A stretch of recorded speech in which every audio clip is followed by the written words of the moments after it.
So, I want to begin by saying something very important, which is that there has never been a better time to be a socialist. I just wanted to see the look on your faces. But seriously, it sucks. What I want to say about left parties tonight is based, it has to be seen in the light of the appraisal of the left situation. That is obviously largely negative. And you know, the traditional left, I think, has operated on the basis of implicitly a set of historical guarantees, which were always sort of kept hidden out of sight, like the little hunchback in Walter Benjamin's analogy of historical materialism. The most important of these historical guarantees is the idea that, you know, capitalism is always capitalism. It's always weak, it's always decadent, it's always crisis-prone, it's always hurtling towards its final crisis. The working class has as much power as it ever did. No, more so. More power is concentrated in ever fewer workers' hands. And in fact, the working class is bigger than ever before.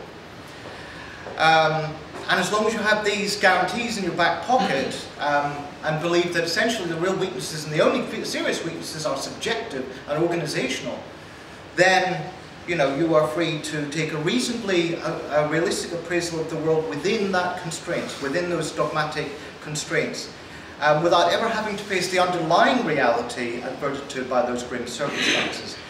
Those guarantees have lost their power, I would maintain. We've been through the gravest crisis of capitalism since the Great Depression. The weakness of the system hasn't led to an upsurge of leftism, it hasn't led to a reassertion of working class power. If anything, the hold of neoliberalism has been deepened. And it's in that context that we have to evaluate the prospects for Syriza, the left bloc, the Linke, the various red-green alliances, the Dutch socialists, and so on. So, I mean, if I'm urgent about left unity, and I'm really very much in favour of it, it's not because I'm confident that we're about to see a huge split in social democracy to the left. In fact, I think the odds are very much against it. I think the most prominent tendency, actually, in the coming period, will be for people to break from social democracy either into political inactivity, which is a long-term tendency under neoliberalism anyway, or to the right, which is a lesser tendency, but still quite a significant one.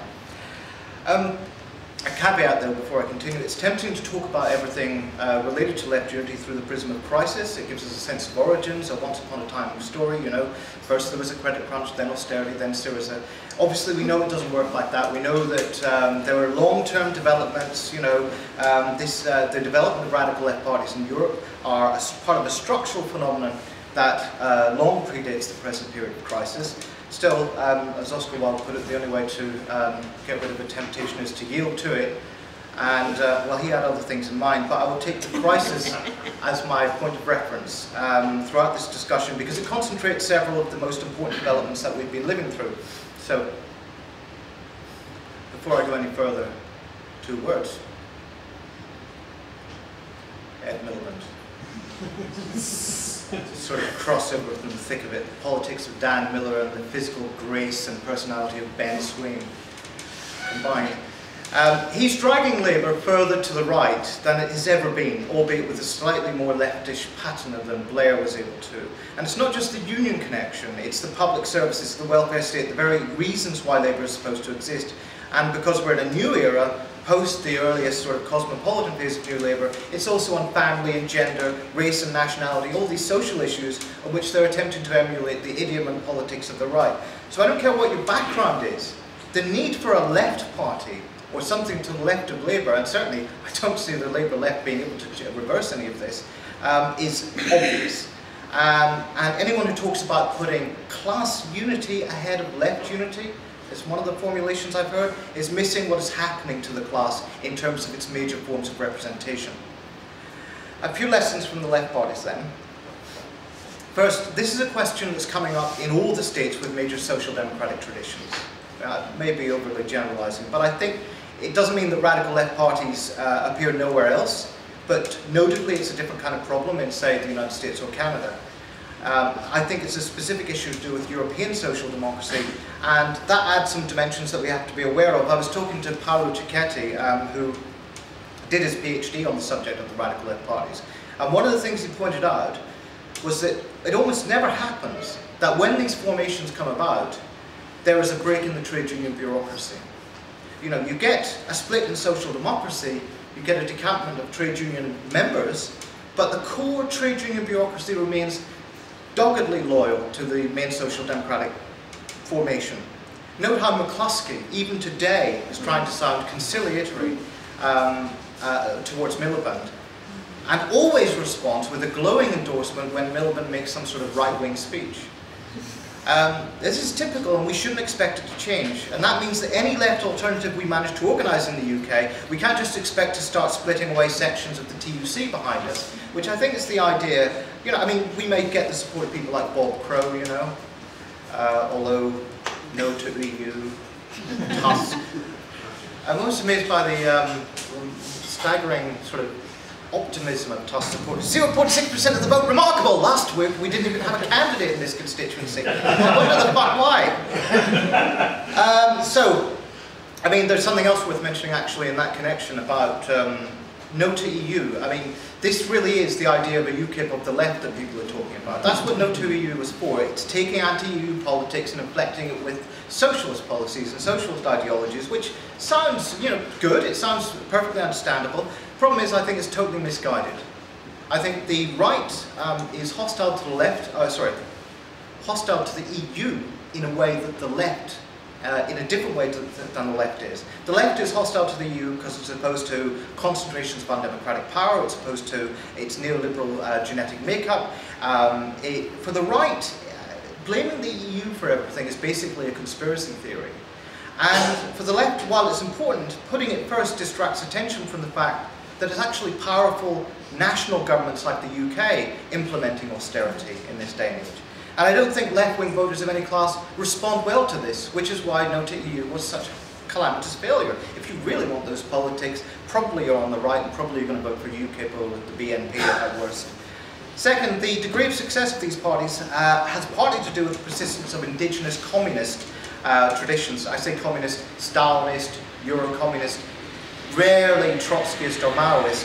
I think this is very obvious in Greece, Portugal and Germany, where the major forces are made up by fractions of the older communist movements and a split from social democracy.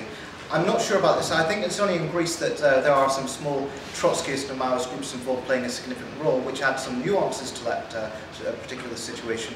But the reasons for these communist groups getting involved varies. We should be wary of seeing this as simply to do with the class struggle. In some cases there are regional development issues, a struggle for resources. It's certainly true of the participation of the PDS and Der Linke. Is it the PDS? Yeah. Yeah, okay, good. More generally, if you look at the kinds of issues that galvanize these parties into existence, it's often social struggles well beyond those we think of in traditional class struggle terms. Syriza was based on social movements, heterogeneous social struggles, from anti-capitalism to the war to the students. The left bloc was prompted by the left's defeat in the 1999 abortion referendum in Portugal. I mean, this is just to warn against a narrowly workerist approach here. There is a much broader array of things going on. Third, this broad trend that I'm describing, social democracy splits, links up with whatever sort of indigenous, sort of communist or Stalinist or whatever traditions there are, simply reflects the balance of forces in these societies post-war. And the dominant politics will tend to be, as some people prefer to put it, left reformist as a result. Beyond a certain level of abstraction, I question the validity of this classification, because in practice, and outside the marginalia of revolutionary party building, we are all left reformists. I mean this in a very specific sense that, you know, in our day-to-day practice, there's very little that actually distinguishes us from left reformists. And this awareness should shape our approach and should impart a certain humility to, you know, revolutionary rhetoric. It just means that that distinction is often not what is decisive, and we are far from a situation where it would be, in most cases, a daily practical concern. One area where arguably is a concern is where the question of governmental power is posed. This is a question for parties from Syriza to the Dutch Socialists. It's obviously something that revolutionaries have great difficulty with. The experience of Rifondazione is a scarring one, and obviously we have a general analysis of the capitalist state. I must say, not a very well developed one, actually. You know, I mean, we have the sketches and outline of an analysis of the capitalist state, but UK, which broadly warns us against participation in government. Nonetheless, we're dealing with strategic calculations here. We should not operate according to Marxism set in stone. And what I mean by this is that I think in some contexts it may be sensible for radical left parties to try to take office, and for revolutionaries within them to go along with that. I mean, it is at least to me an open question whether revolutionaries in Syriza should somehow resist being part of taking office, for example. Fortunately, this is not a question we'll face in the UK, fortunately. So finally, the issue is what kind of organisation we need to represent some form of left unity. Obviously, first of all, it needs a proper national infrastructure, not just a ramshackle coalition. And this, I think, socialist resistance actually had a point about respect, in retrospect. I think that it needs to be a proper party structure. Second, I think it needs to be pragmatically pluralist. I mean, I can understand the opposition to some sort of federalist lash-up within left unity, but it seems to me it does no harm to recognise certain tendencies which are going to form anyway, and not just to have narrowly majoritarian forms of representation based on individual membership.